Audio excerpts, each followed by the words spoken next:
Hello again, everybody. 안녕하세요. We come now to chapters 24 to 27. 이제 이사야서 24장에서 27장을 함께 보도록 하겠습니다. In my opinion, I think this is probably one of the most difficult sections of Isaiah. 제 개인적으로 생각했었을 때 이사야 전체 선지서에서 가장 어려운 부분이 이 부분이 아닐까 생각합니다. Other people may not think that way, but that's how I see it. 다른 분들은 그렇게 생각 안 하실 수 있지만 적어도 제가 이제 쭉 연구해 왔었을 때는 상당히 어려운 것 같습니다. In a sense, we're continuing what Isaiah began back in chapter 13. 실제로 저희가 이사야서 13장까지 공부했는데요. 23까지 공부했지만 이사야 선지자가 13장에서 이제 24장으로 이렇게 좀 연결이 그렇게 된다고 생각할 수 있습니다. If you remember, that's the whole section where he deals with different nations, one at a time.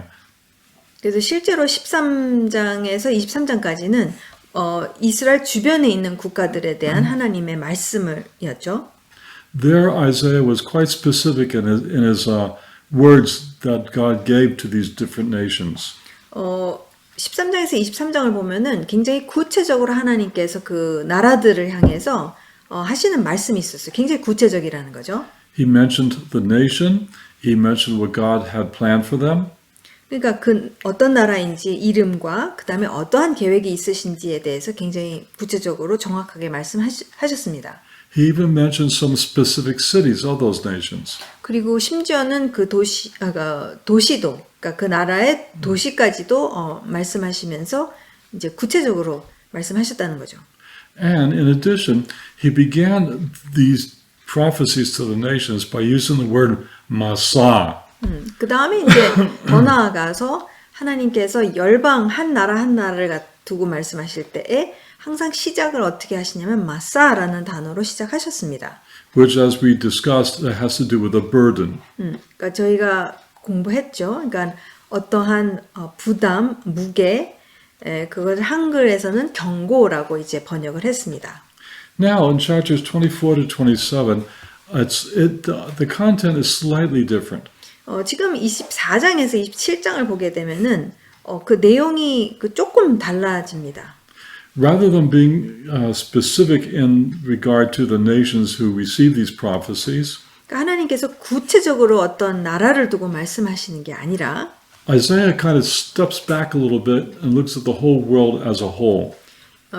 마치 이사야 선지자가 이렇게 좀 뒷걸음질 치고선 이제 전체 세상을 보면서 예언하는 그런 그림을 이제 주고 있습니다. And so he gives in this section prophecies that have to do with the entire world. 그렇기 때문에 이 전체 세계를 두고선 통틀어서 세계를 두어서 이제 예언을 하신다라고 이렇게 생각할 수가 있죠.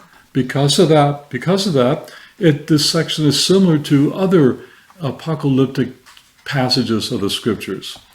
그렇기 때문에 이 성경에서 다른 묵시 그런 문학 기록들을 하고 굉장히 유사한 점들이 있다라는 것을 우리가 알 수가 있어요. In addition to Isaiah speaking about judgments against the nations of the world, 이사야 선지자가 어떤 세상을 향해서 어떤 심판이 있을 것이라고도 말씀하지만 Isaiah talks about traumatic physical changes on the earth as well. 더 나아가서 실제로 이 지구상 어떤 이렇게 육체적으로 지구에서 물리적인 어떤 일이 일어날지에 대해서도 이사야 선지자가 묘사하고 있어요.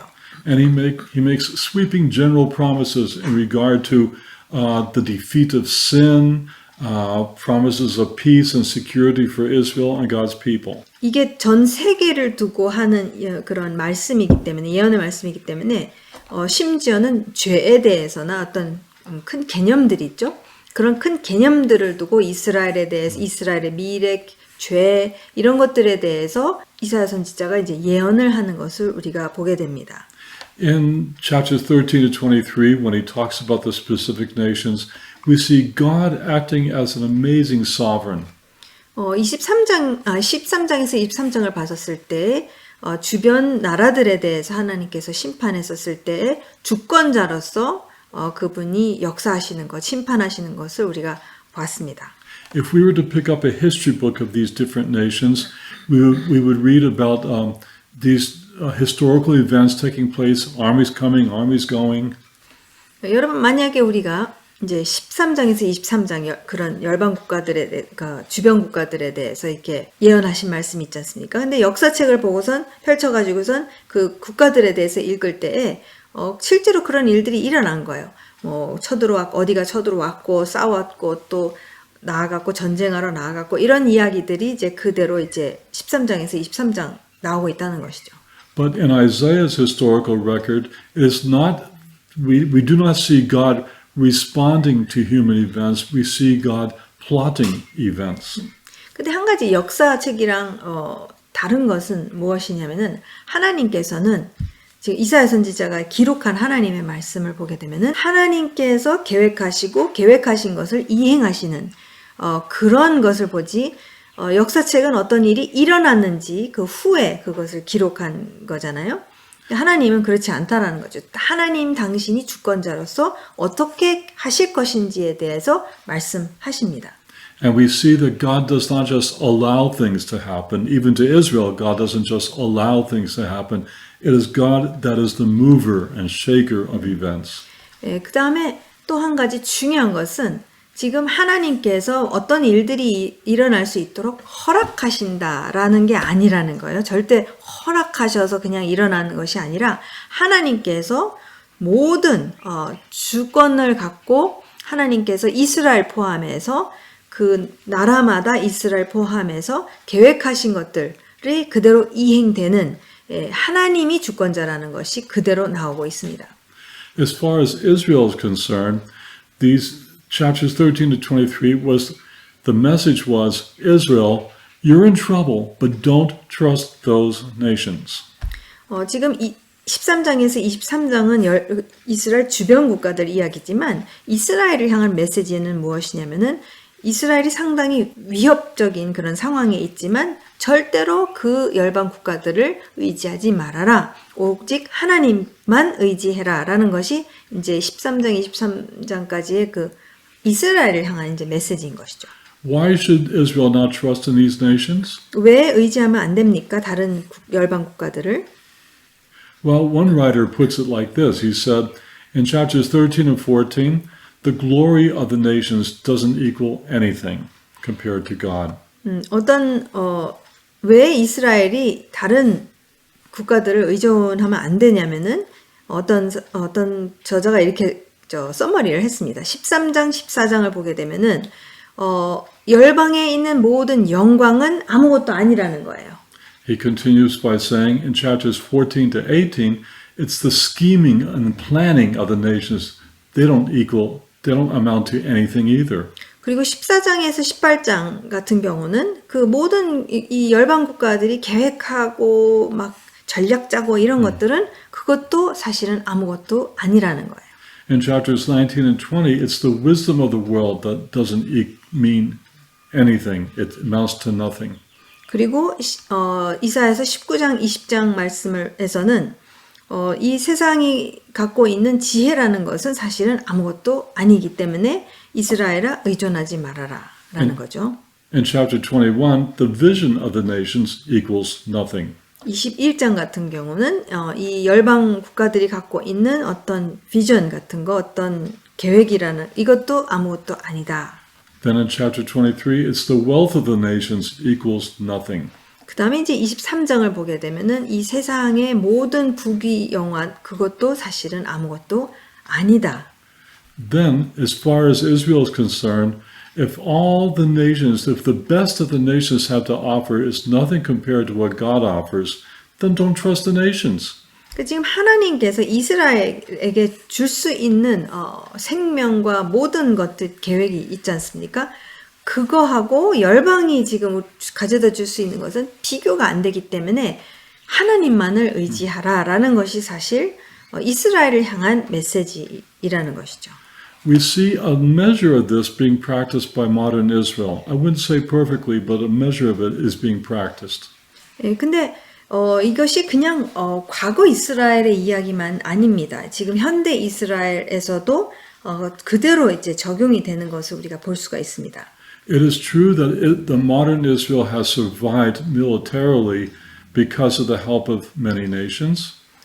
지금 오늘날의 현대 이스라엘이 굉장히 많은 전쟁, 이제 주변 국가들, 아랍 국가들로부터 굉장히 많은 그 침공을 당했지만, 이 이스라엘이 다른 국가들이 도와줬기 때문에 이제 생존했고 지금까지 번창을 한 것은 사실입니다. But we are slowly learning the lesson that we cannot rely on those nations and we must not do what those nations tell us to do. 예, 그리고 그런데 가운데에서 이스라엘이 사실은 지금까지 배운 것이 무엇이냐면은 그 국가들이 이제 요구하는 것들이 있죠. 도와주지만 또 사실은 요구하는 것들이 있는데 뭐를 배우냐면 점점 배워 나가냐면은 이 국가들에게 완전히 의존해서는 그것도 안 되겠구나. 스스로 독립을 해서 스스로 생존을 하는 법을 알아야지만이 진짜 살아남을 수 있겠구나를 이제 그 75년의 어떤 역사 속에서 그것을 배워왔습니다. So now we come to chapter 24. 자, 이런 가운데에서 이제 24장에 저희가 도달했죠.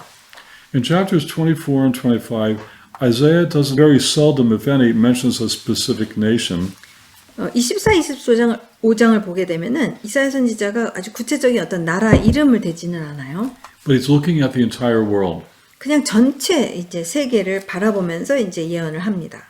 The word eretz in Hebrew 그 어느 단어를 세상이라고 했었을 때 어느 단어를 쓰냐면은 히브리어로 에레츠라는 단어를 쓰고 있는데요. it can be translated land or world.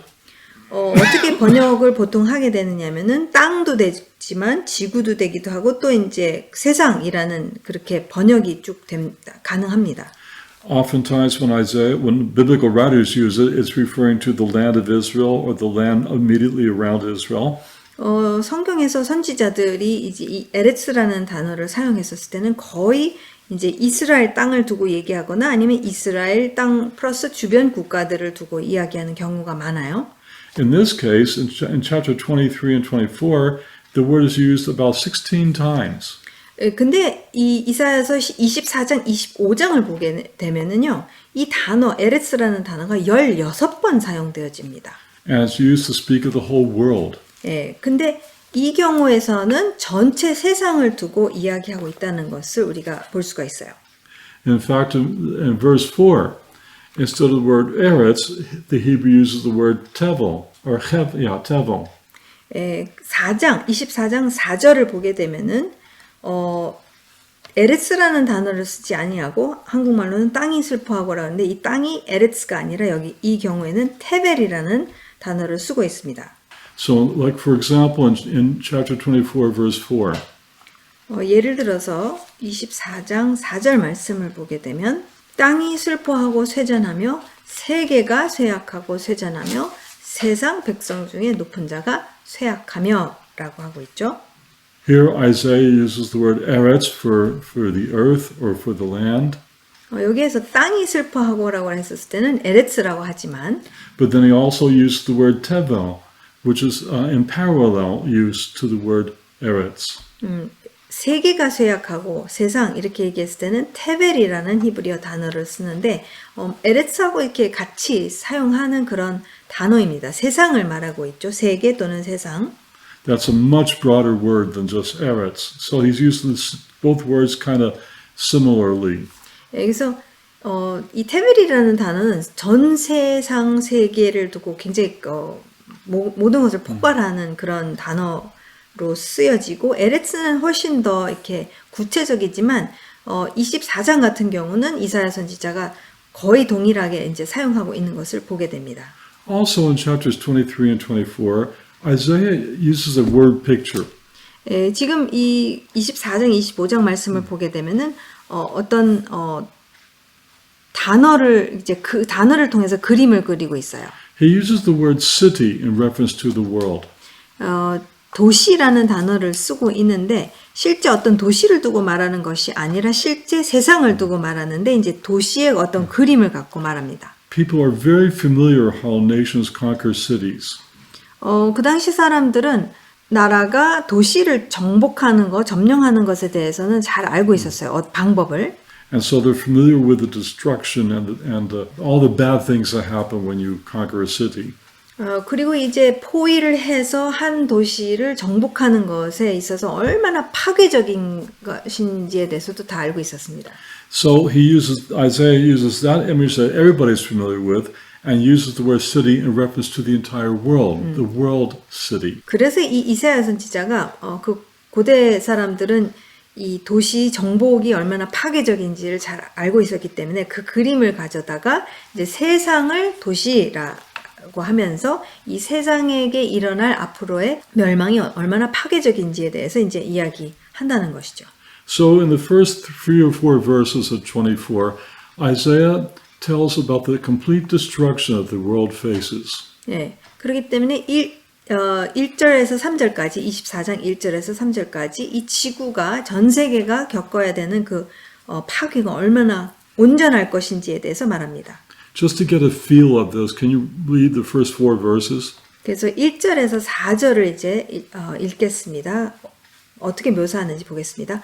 보라, 여호와께서 땅을 공허하게 하시며 황폐하게 하시며 지면을 뒤집어 엎으시고 그 주민을 흩으시리니 백성과 제사장이 같을 것이며 종과 상전이 같을 것이며 여종과 여주인이 같을 것이며 사는 자와 파는 자가 같을 것이며 빌려주는 자와 빌리는 자가 같을 것이며 이자 받는 자와 이자를 내는 자가 같을 것이라.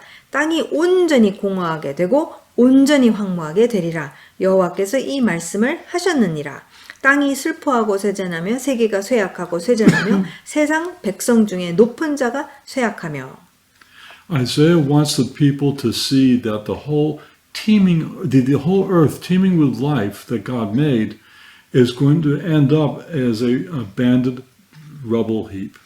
그러니까 지금 이사야 선지자가 지금 이 전 세상이 사람으로 자연으로 생명으로 바글바글바글 하는 그런 가운데 있는데 그것이 얼마나 완전하게 초토화가 되고 공허하게 되고 온전히 황무하게 될 것인지를 이제 3절에서 이야기하고 있죠. And look at verse 10. 10절 같은 경우 약탈을 당한 성읍, 이제 성읍 또는 도시의 그림을 이제 그리고 있죠. 약탈을 당한 성읍이 허물어지고 집마다 닫혀서 들어가는 자가 없으며. Now this is not a very bright future that Isaiah is painting for us. 사실 미래에 대한 예언이기 때문에 미래에 대해서 그리고 세상의 미래에 대해서기 때문에 굉장히 암울한 그러한 미래이죠. It's rather depressing. 굉장히 우울합니다.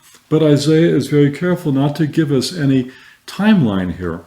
근데 이사야 선지자가 여기서 절대로 언제 이런 일이 일어날지에 대해서는 이야기하고 있지 않습니다. In his mind, it's going to happen tomorrow. But as we know already, the earth is still functioning and heading toward destruction. 이사야 선지자 입장에서는 계속 말씀드리지만 내일 일어날 수도 있었고 그런 개념이 없었어요. 언제 일어날 것인가에 대한 그런 관심이나 오늘날과는 다르죠. 그러나 우리가 아는 것은 무엇입니까? 지금 이사야 선지자에서부터 오늘날까지 전 지구가 다 완전히 망하지는 않은 상태지만 지금 그리로 가고 있다라는 것을 감지를 할 수가 있습니다. Verse 5 gives us some of the reason for this horrible future of the earth. 예, 근데 왜 그러면 이러한 멸망이 일어날 것인가에 대해서 5절이 이야기해주고 있습니다. 5절, 땅이 또한 그 주민 아래서 더럽게 되었으니 이는 그들이 율법을 범하며 율례를 어기며 영원한 언약을 깨뜨렸음이라 라고 그 이유를 말씀해 주십니다. Let's talk about some of these specifics here. 그래서 구체적으로 이제 이야기를 해보겠는데요. It says the earth is polluted by its inhabitants. 땅이 또한 그 주민 아래서 더럽게 되었다라고 하셨습니다. This could refer to environmental pollution. 이것은 이제 환경적으로 어떤 오염이 됐다라고도 생각할 수 있겠고요.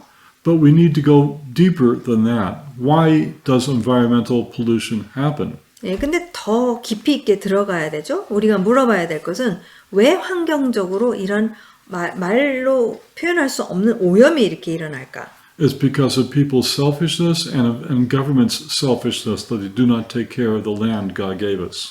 결국에는 돈에 완전히 장님이 돼서 그 착취를 하는 거죠. 모든 자연, 모든 땅에 대해서 이 돈 때문에 이익 때문에 이제 다 착취를 해서 너무 그렇게 하다가 보니까 망가진다는 것이죠.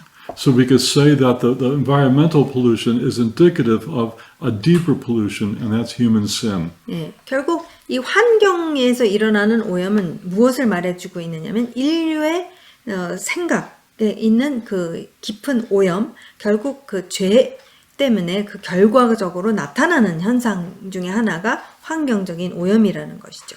And at the end of the verse it says they broke the everlasting covenant. 예, 또 5절 끝에 보면은 영원한 언약을 깨뜨렸음이라라고 하고 있습니다. That's a difficult phrase. 이것은 사실은 좀 쉽지 않은 그러한 표현인데요. We had to ask what covenant is this being referred to? 왜냐면은 지금 세상을 두고 이야기하고 있기 때문에 그렇다면 어떤 언약을 깨뜨렸는지에 대해서 생각해 봐야겠죠. It cannot be the covenant of Torah because that was just made with Israel and those who are associated with Israel. 그냥 이스라엘과의 언약이라고 생각할 수는 없는 이유가 하나님께서 아브라함, 이삭과 야곱과 그 후손들 이스라엘 백성에게 지금 언약을 맺으셨으니까 그것을 세상이랑 적용할 수는 없죠. It cannot be the Abrahamic covenant either. 네, 그게 아브라함의 이제 언약이 될 수가 없죠.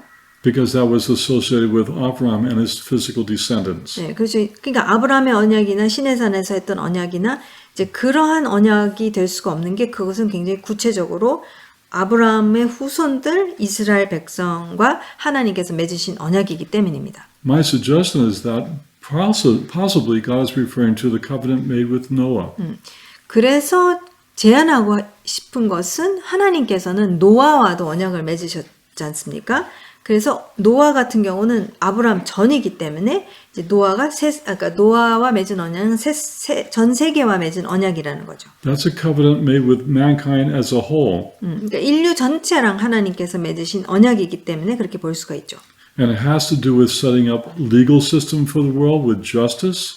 예, 그리고 또 더 나아가서 이게 인류 안에 있어야 되는 어떤 근본적인 법에 대해서도 말씀하고 계시고요. And it has to do with laws pertaining to morality systems. 도덕적인 것에 대해서 율례를 그런 지키는 것에 대해서도 이제 말씀을 하십니다. Mankind has most definitely violated that covenant. 예, 근데 저희가 확실하게 알 수 있는 것은 인류는 그러한 근본적인 어떤 도덕적인 것이나 근본적인 창조주께서 인류와 맺으신 그러한 법도를 어긴 것은 분명한 것이죠.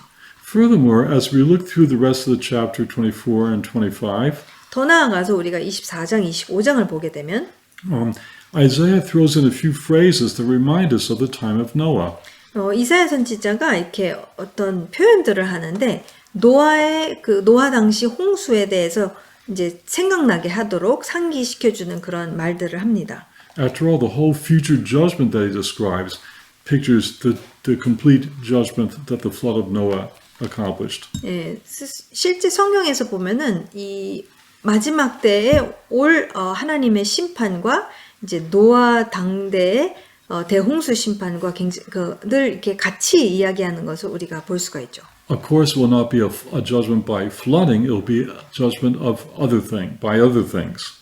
물론 하나님께서 물로 그렇게 심판하실 것은 그렇게 안 하시겠다고 언약을 맺으셨기 때문에 물로는 그런 심판이 일어날 것은 아니지만 그래도 전 세계적인 어떤 하나님의 그 정의와 공의 안에 있는 심판이 있을 것입니다. So elsewhere, Isaiah speaks of, he uses the phrase, the windows of heaven. That was a phrase from the time of Noah when the windows of heaven opened and the flood came. 예를 들자면은 이제 이사야 선지자가 하늘의 창에 대해서 이야기하고 있습니다. 그러면은 우리가 금방 노아 당시 홍수 때에 하늘의 창문이 열려서 물이 쏟아져 왔다는 그것을 기억할 수 있죠. So I think that God is bringing forth to the forefront of His people to think about the covenant that He made with Noah. 그렇기 때문에 이 25장을 보게 되면은 하나님께서 노아와 맺으신 언약에 대해서 이제 말씀하신다는 것을 우리가 알 수가 있습니다. Then from verse 9 onward, we see some of the results of the judgments. 그 다음에 우리가 9장에서부터 쭉 보게 되면은 하나님께서 하신 그 심판의 결과가 어떤지에 대해서 말씀하시고 있습니다. It says, for example, 9절부터 읽겠습니다. 노래하면서 포도주를 마시지 못하고 독주는 그 마시는 자에게 쓰게 될 것이라. 약탈을 당한 또는 혼돈의 성읍이 허물어지고 집마다 닫혀서 들어가는 자가 없으며 포도주가 없으므로 거리에서 부르짖으며 모든 즐거움이 사라졌으며 땅의 기쁨이 소멸되었도다. since biblically we see here and other places, wine is a symbol of joy. 성경 안에서는 이 포도주는 기쁨을 상징하고 있습니다. I'm not talking about grape juice, I'm talking about wine. 네, 제가 그 포도 주스를 말씀드리는 것이 아니라 포도주입니다. And so God uses wine as a symbol for joy, and in this future judgment, the joy of the earth will be taken away. 예, 하나님께서는 이 포도주가 기쁨의 상징이기 때문에 여기서 포도주를 더 이상 마시지 못할 것이다라고 이야기를 하셨을 때에는 즐거움과 기쁨이 이제 사라질 것이다라는 것을 이제 상징적으로 말씀하시는 것이죠. Verse 19. 19절 20절 땅이 깨지고 깨지며 땅이 갈라지고 갈라지며 땅이 흔들리고 흔들리며 땅이 취한 자같이 비틀비틀하며 원도막같이 흔들리며 그 위에 죄악이 중함으로 떨어지고 다시 일어나지 못하리라. The judgment that God is going to send to the whole earth is going to be final and devastating and universal.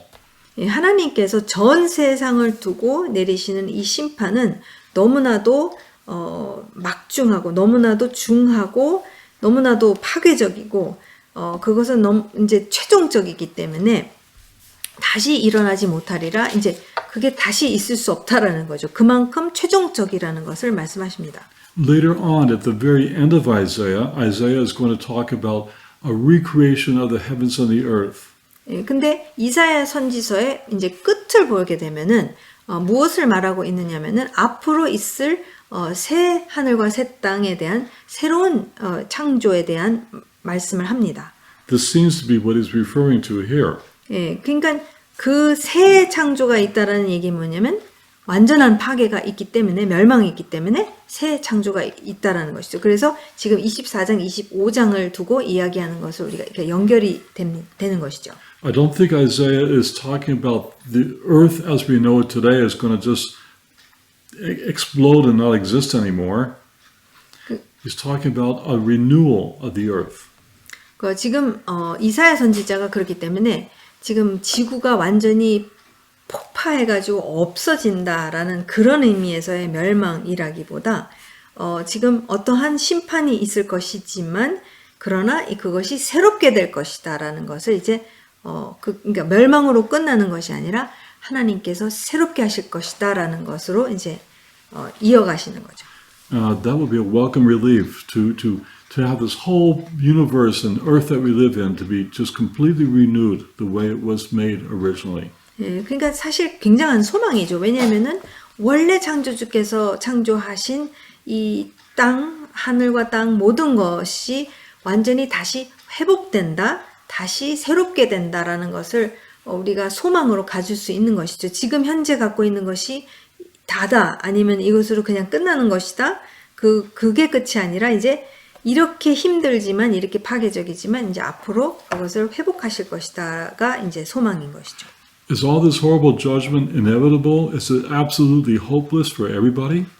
그러면 우리가 할 수 있는 질문이 이 심판이라는 것은 그냥 결국 우리가 다 겪어야만 하는 것입니까? 이게 모든 사람에게 다 적용이 되고 이게 정말 끝입니까? 라고 질문할 수 있죠. Well, Isaiah tells us how we are to respond to all this information. 근데 이사야 선지자가 이 모든 것에 대해서 이제 미래에 대해서 알려주고 있기 때문에 이 모든 것에 대해서 그럼 우리는 어떻게 반응해야 되는지도 말씀해주고 있어요.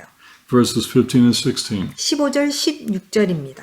15절 그러므로 너희가 동방에서 여호와를 영화롭게 하며 바다 모든 섬에서 서쪽이죠. 동쪽이고 이제 서쪽 바다 모든 섬에서 이스라엘의 하나님 여호와의 이름을 영화롭게 할 것이라. 16절 땅 끝에서부터 노래하는 소리가 우리에게 들리기를 의로우신 이에게 영광을 돌리세 하도다. 그러나 나는 이르기를 나는 쇠잔하였고 나는 쇠잔하였으니 내게 화가 있도다. 배신자들은 배신하고 배신자들이 크게 배신하였도다. We see a few emotions going on in this verse. 여기에서 이제 좀 감정이 많이 섞여 있다는 것을 알 수가 있죠. On the one hand, Isaiah says, in light of all that you've heard, give glory to God and not to man. Give God the glory. 모든 일이 앞으로 일어날 것을 이제 알기 때문에 어떻게 해야 됩니까? 하나님께 모든 영광을 돌려라 라고 말하고 있죠. And we can only assume that some people who have ears to hear and eyes to see will give God the glory. 예. 그러니까 진짜 들을 자와 정말 이해하는 자들은 정말 이러한 안 좋은 상황이 있지만 그 가운데서 하나님께 영광을 돌릴 것입니다. But not everybody. 근데 다 그렇게 반응할 것은 아니라는 것이죠. And so we see in verse 16, 그렇기 때문에 16절에서 at the second part of the verse, Isaiah sees that not everybody will give God glory. So he says, woe is me. 예. 근데 모든 사람이 다 하나님께 영광을 돌릴 것이 아니기 때문에 이사야 선지자가 이렇게 반응하시는 거죠. 나는 이르기를 화 있을진저 한다는 것이죠. It's not that Isaiah is going to be judged. He is just expressing emotion in the fact of what he sees going to happen. He cannot enter into the joy. 이사야 선지자가 심판을 받아서 화 있을진저 그렇게 얘기하는 것이 아니라 망하였도다는 것이 아니라 이사야 선지자는 선지자로서 보이는 게 무엇이냐면은 하나님께 영광을 돌리지 않는 그런 반응들도 있을 것이기 때문에 그것을 보면서 이제 굉장히 한탄하는 그런 모습을 보는 것이죠. It's like what we experience in Israel even as we speak. 예. 그러니까 오늘날 지금 이스라엘이 겪고 있는 이 전쟁 속에 있지 않습니까? We are speaking during a war. 지금 전쟁 중에서 이제 이 이사야 선지자를 공부하고 있는데요. Israel is at war with a terrorist group called Hamas. 지금 이스라엘은 테러 단체인 하마스와 전쟁을 하고 있습니다. So far, Israel is doing very well in this war. 예, 지금 현재까지 하마스만 본다면은 지금 하나씩 잘 하고 있습니다. And there's a lot of cause for rejoicing as we hear the news and talk to the soldiers. 예, 왜냐면은 지금 하마스를 물리치는 데 있어서는 그러니까 정말 결과적으로는 지금 굉장히 잘하고 있어요. And many of them do give glory to God. 예, 근데 이 군인들하고 또 이제 이야기를 나누고 보게 되면은 이제 군인들도 그 하나님께 영광을 돌립니다. But there's a flip side to the whole thing. 예, 근데 또 동전의 양면이 있듯이 또 다른 면이 있는데 We remember the horrors that happened when the war started. 그 전쟁이 시작하는 그 10월 7일에 그 하마스의 학살을 기억하시죠? We see how much the citizens of Gaza are suffering. 예, 근데 그것도 이제 너무 가슴 아픈 일이고 지금 현재 사실 이스라엘 측에서는 이제 하마스를 치고 있기 때문에 승리를 하고 있지만 그와 동시에 정확하게 완전히 100% 정확하게 할 수 없으니까 가자 주민들이 너무나도 많은 고통 중에 있고 많이 죽었습니다. People are dying and then there's a normal misery that war brings with it. 예, 그리고 전쟁은 항상 파괴에 있죠. 그게 진짜 가자가 거의 초토화되고 있기 때문에 이것은 너무나도 가슴 아픈 일입니다. Yet we hear people becoming believers. 그런 가운데 또 지금 팔레스타인 안에서도 그렇고 예수님을 영접한다는 그런 소식도 듣고 있습니다. So we rejoice with the good news that people are glorifying God. 그렇기 때문에 이러한 좋은 소식, 이러한 전쟁 가운데 좋은 소식에 대해서는 참 하나님께 영광을 돌리는 것이죠. Yet woe is us because the treachery is still going on. 예, 근데 너무나도 가슴 아픈 일은 지금 하마스가 항복하지 않고 항복 안 할 것이기 때문에 이러한 일들 이게 너무 가슴 아픈 일이 계속되는 것에 대해서 한탄할 수밖에 없는 것이죠. That's what Isaiah seems to be expressing in this passage. 예, 이런 감정, 섞인 감정들이 이제 이 16절에서 우리가 볼 수 있습니다. Now, before we go to chapter 25, Isaiah gives us one little hint about when all this will take place. 우리가 25장에 가기 전에 이사야 선지자가 이 모든 일들이 언제 일어날 것인가에 대해서 아주 작은 힌트를 주고 있는 것을 볼 수가 있는데요. Verse 23. 23절을 보게 되면 23절 그때에 달이 수치를 당하고 해가 부끄러워하리니 이는 만군의 여호와께서 시온산과 예루살렘에서 왕이 되시고 그 장로들 앞에서 영광을 나타내실 것임이라 라고 하고 있어요. Isaiah seems to be saying that all these horrors of the future judgment of the world are going to take place on or close to the time of the Lord's return to earth. 한 가지 이제 우리가 알 수 있는 것은 23절을 보면은 지금 여호와께서 시온산과 예루살렘의 왕이 되신다고 했기 때문에 지금 그분의 그 재림과 가까운 때에 이런 일들이 일어날 것이다라는 것을 우리가 알 수가 있습니다. Remember way back at chapter 2 of Isaiah, we looked at that passage when God is going to come and reign on Mount Zion. 기억하실런지 모르지만 이사야서 2장으로 우리가 다시 보게 되면은 지금 하나님께서 재림하셔서 그 시온산에서 통치하시는 것에 대해서 예언하고 있죠. That seems to be when Isaiah is talking about here in 24:23. 그래서 23절 말씀을 보게 되면은 이제 그 2장에 앞으로 오실 그 하나님 재림하실 그분 그때를 이제 두고 이사야 선지자가 말하고 있는 것을 우리가 연결시켜서 생각할 수가 있습니다. When Messiah returns, he will come to execute judgment, and he will sit on his throne in Jerusalem and reign as King of Kings and Lord of Lords. 메시아께서 다시 오시게 되면은 결국에는 심판을 하실 것이고 모든 불의에 대한 심판을 하실 것이고 시온산에서 그분의 보좌에서 좌정하실 것이며 이 전 지구를 온 우주 만물을 통치하실 것이죠.